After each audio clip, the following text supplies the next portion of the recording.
susitinkame Kaune, Kauno sporto mokyklos Startas arenoje, kur netrukus matysime futsal A lygos 18 turo beje. Kauno Žalgiris ir Kėdainių United.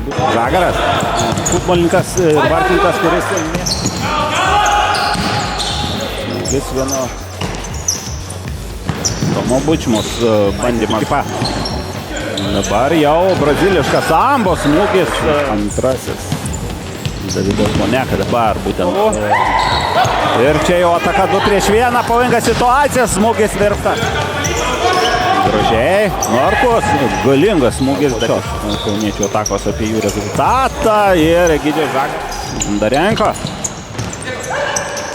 Ir labai gerai sužaistas kamuolys, puikus perdavimas ir po 15 numerio Vinicijaus Feitoso Karvalio smūgio Europos čempionate. Pasiekmes, o kaip gražiai čia Romanovas. Dabar perdavimas ir labai gerai. Ja, štai toks, dažnai kaip turbūt norėtų Kauno žalgiriečiai. Dabar štai toks. Būtent jis su kamuoliu ir galingas šūvis. Taip sakoma, vartininkui tarp ausų.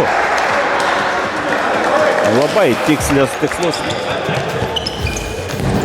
Vėl, bet užtat niekas negali. Mažiau pavojinga situacija, perdavimas ir smūgio galingas veiksmais. Evaldas Kugės ir geras perdavimas atgal. Ir dar vienas Justinas Zagurskas. Ir štai, ko galima tikėtis varžovų. Ir dar vienas įvartis. Labai trumpa, efektinga ir efektyvi kombinacija. Perdavimas, kurį atliko Everton Florentio ir puikus Danieliaus Derosas smūgis. 23 numeris. Tinka dabar perdavimą bandė atlikti. Dabar vėl gintis Kėdainių ekipai. Labai gražiai.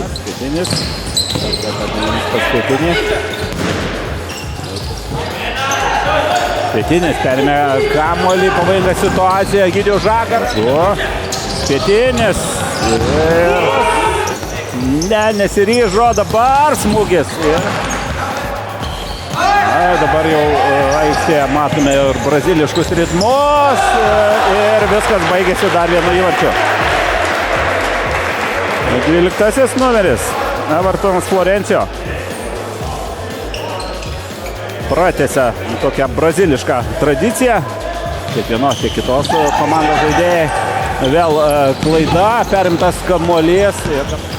Vaskanovičius ir tiesiog pasitaikius progai prašyti, nes tų klaidų vis daugiau.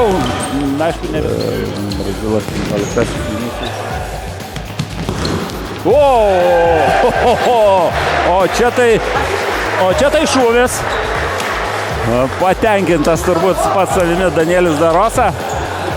Na, kaip plaktuku į vienu smūgis, labai tikslus smūgis 5-0 ir tai dar ne viskas, iškart 6. Evertonas Florencio, na ir kaip ir sakiau, Kėdainiams reikia šiek tiek atgauti kvapą, nes gali būti, kad jeigu tokiu tempu dar liko 5.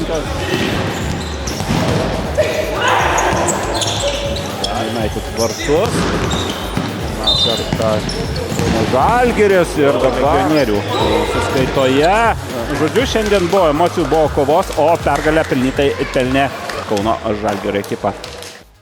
Jeronimai, gana ilgas tarpas nuo paskutinių rungtynių futsal A lygos, mėnuo daugiau kaip mėnuo. Žinoma, kad didelė dalis dalyvavo Europos čempionate. Ar nebuvo sunkumų būtent dėl tokio žaidybinio ritmo, ypač pradžioje rungtynių? Taip, dėl to tokio tarpo, tose treniruotėse buvo šiek tiek sunkiau, bet esam profesionali komanda, žinome, ką darome, atrodo, rungtynėse žaidėme viskas kaip ir tvarkoje, viskas gerai, kaip gavosi. Šiandien žaidėt su komanda, kuri jau buvo aišku, kad nepakils aukščiau 9 vietos, pirmo rato rungtynės laimėjo labai didelių skirtumų 12-1.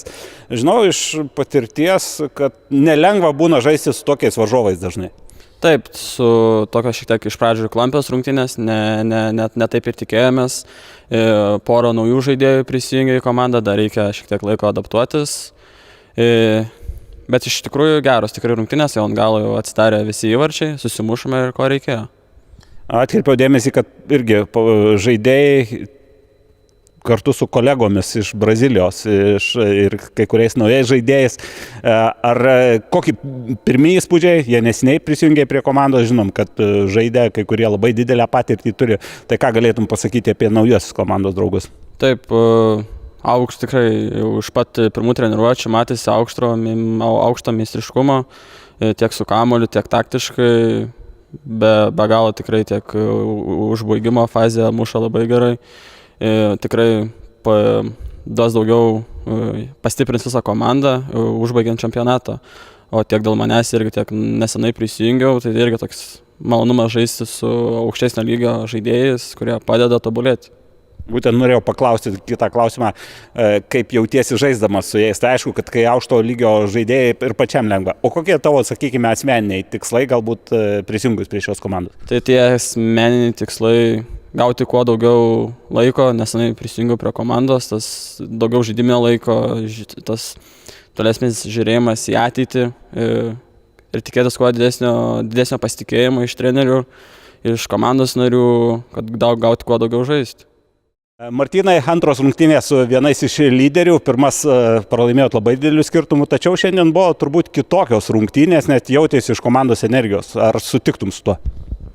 Manau sutikčiau, tai žinot, vis tiek Žalgiris kontroliavo tą kamuolį, kūrė progas, visa galva, vadinkim, buvo pranašesni, bet reikia padėkoti vyram, kurie atstovėjo iki galo, vadinkim, iki galo kovojo, bėgo, griuvo, galbūt to pasigėdom pirmose rungtynėse, šiandien tas buvo, nes, kad ir kaip, aišku, baigiam šį čempionatą, šiandien pabaigiam, tai norėjusi nepabaigti taip jau, vadinkim, kad tokie atsiminimai liktų blogi, tai kiek galėjom, tiek kovojom, tai sakau, didžiulė padėka vyram, kurie šiandien sukovojo, rezultatas, yra koks yra dabar šiai dienai. Rezultatas yra koks yra, bet žiūriu į Marių, tą patį Činiką, Jevaldą, ir man atrodo, kad jie užsikrečia tą energiją ir vis tiek turi tokio gero sportinio pykčio. Taip, tai žinot, vis tiek žmonės matė to futbolo, didžiojo futbolo, tai žino, kas yra tas azartas, norisi vis tiek ir įkasti ir nesinori, kad kažkas tai bet kas tave peitų, kovoja eini iki galo, tai visa komanda tokia, sakau, tai labai džiaugiuosi komanda, labai pozityviai vadinkim, taip pabaigėm šios metus, tą sezoną vadinkim, o į kitus metus kol kas labai toli nesižvalgom viskas, kaip sakau, žiūrėsim. Aš gal ir būčiau klausęs apie kitus metus, bet kaip suprantu, dabar geriausia pailsėti, truputį susidėlioti dalykus. Pats kaip vertintum Lietuvos futsal lygą bendraja prasme? Aišku, jums buvo sunku, apie tai jau ir kalbėjai vienam interviu, nes jūs neturėjote praktiškai legionierių. Tai tas lygis, vadinkim, mes esam trečią sezoną. Trečias sezonas, tai palyginus, kas buvo pirmą sezoną, kaip tik tai išėmė lygą ir dabar, tai galiu pavadinti, tai yra, žengiam ne vieną ir ne du žingsnius į priekį. Visgi, aišku, tie legionieriai tikrai pastiprino, tos komandos visos stiprinasi, tie lietuviai, kai kurie pasitempė, vadinkim, tai tikrai lygis yra pakilęs, yra labai sunku, vadinkim, su to mes nuo pirmo sezono iki šio mes galbūt pasipildėm 2-3 kažkokiais žaidėjais, vadinkim, ir tai tie žaidėjai arba vietiniai, arba čia vadinkim irgi, kurie yra žaidę Kėdainiuose, tai mes, kaip sakau, visi žengė 2 žingsnius, mes turbūt likom toj pačioj vietoj, turbūt šių metų rezultatas yra atspindi tas toksai, kad be papildymo kažkokio iš šono stipresnio, tai šiuo metu A lygoj, kaip sakoma, nėra ką veikti.